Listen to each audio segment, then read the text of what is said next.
Hey guys, Sundown here. This is going to be my chapter review to My Hero Academia, Boku no Hero Academia 215, final stage of the battle, Midoriya.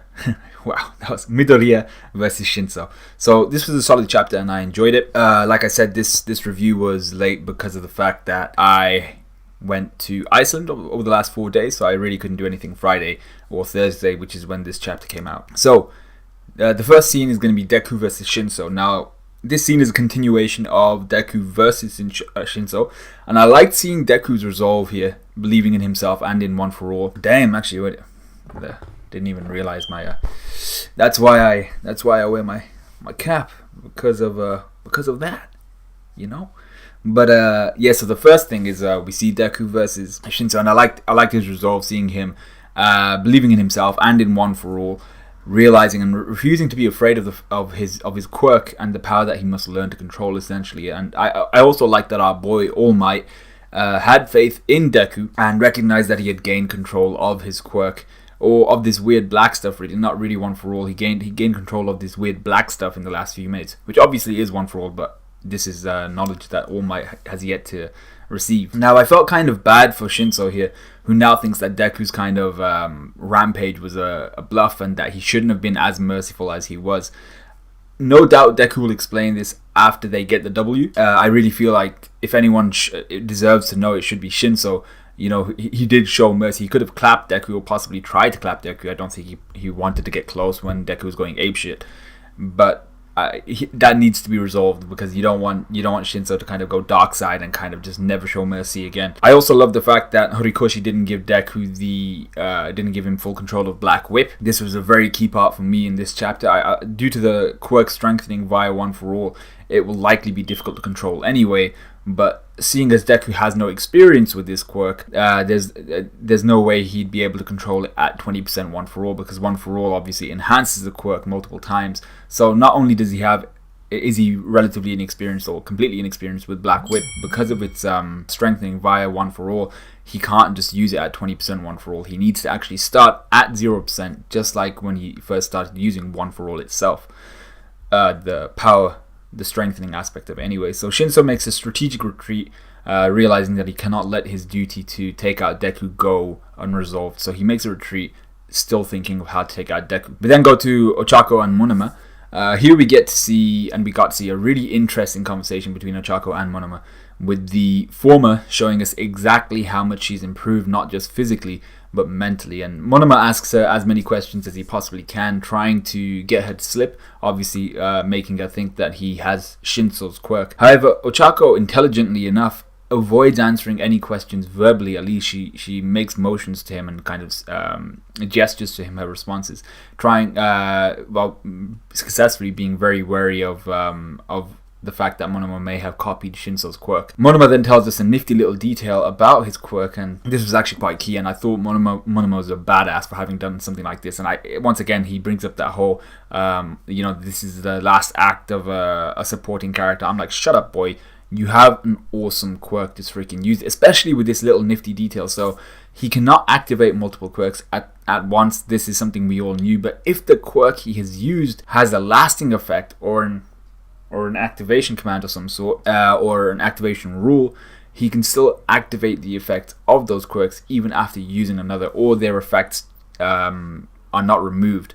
So for instance, let me clarify this. So he explains this using Kodai's size quirk, showing that the nut that he'd enlarged, and he was kind of flying on top of, it's still supersized, even though he's used another quirk in that time. So that's an example of lasting effect. If a quirk has a lasting effect, it'll stay, that nut will stay enlarged until he de-sizes it or something like that. It won't get smaller because he's used another quirk.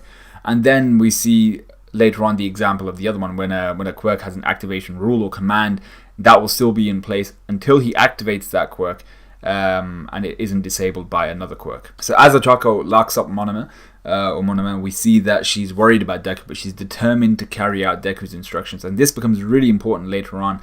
And due to her steely resolve, she actually becomes the MVP of this chapter and this entire test, to be completely honest, and you'll see why. So then the final scene really is, I just refer to it as Havoc. We go back to Shinso, who's moving straight towards the rest of his groups. That would be Kodai, Shoda, and Raiko. And he's moving back to his group in order to completely kind of, I think it was more along the lines of to drag Deku into a fight where, you know, he's around other people, so he has to be in control, and he possibly wouldn't use his quirk, so that would limit Deku. But also it's because he wants to whoop Mina and Mineta and help his team. He realizes Deku approaching really fast, but is surprised when Deku's head snaps to the right and like blood just flies out of his nose, almost as if he taken a powerful right hook. And Shinso realizes what happened here, and we see the beginning of the downfall of Class 1A. And what essentially happened was Monoma, having slightly touched Deku earlier upon the cheek or something like that, he uses his twin impact quirk, which he'd copied from Shoda. And this is the example of the second one where, you know, with that nifty detail I was talking about within his quirk, if it has an activation command or rule, even if he uses another quirk, that activation command can still be utilized. So for instance, in this case, I think he says fire or something, or activate or something like that, and that's when Deku's head snaps to the right as if he'd taken a hook. So that's the other scenario for Monoma's quirk, and I thought that was awesome. But speaking of the downfall of Class 1A, Mineta gets clapped by Shoda after he adjusted to Mineta's movements. We see Raiko clap Mina with her poltergeist, and everyone shits themselves as they think that a comeback is on the rise. Deku comes back from the brink of unconsciousness. You see his eyes white out, and then he kind of comes back in, grabbing Shinso's bandages and spinning him closer, bringing him closer. Ochaco pops up like a shadow in the night, knocking out Raiko from behind. She then pushes the shocked Kodai into Mineta's grasp. Not even in his grasp, into his what was it? Yeah, so he had his grapes. Actually, these were a few of his randomly dispersed grapes were on a wall. And she pushes Kodai into these grapes, and she's basically imprisoned against the wall until Mineta essentially can free her up. I'm not even sure how he'd take them off. Can he do that? I think he can. So Mina then shoryukens Shoda upside the chin while he frets over his teammates, wrecking him completely. So even though there was an element of a comeback, Class 1A absolutely wrecked them. And this was all possible because Ochaco followed her brain instead of possibly her heart.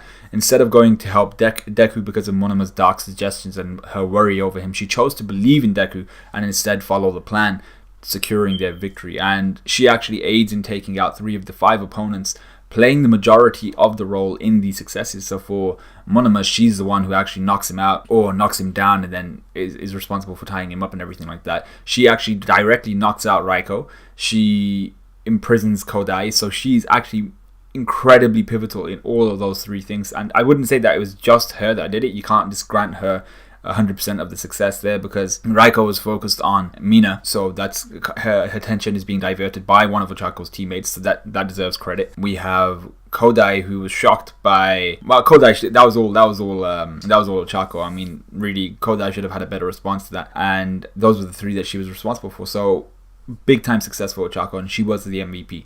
The chapter ends with Deku straddling Shinso as he confirms that he will win no matter what. So that's the end of the chapter. Hopefully I should get my Taizai review out. I should get my Taizai review out either later today or possibly tomorrow. And that if it was tomorrow, it'd be at my Birmingham location. So we'll see how that goes. Let me know what you guys thought of this chapter. Let me know what you guys thought of the review. Like, comment, subscribe, all of that good stuff. And I'll see you guys in a bit.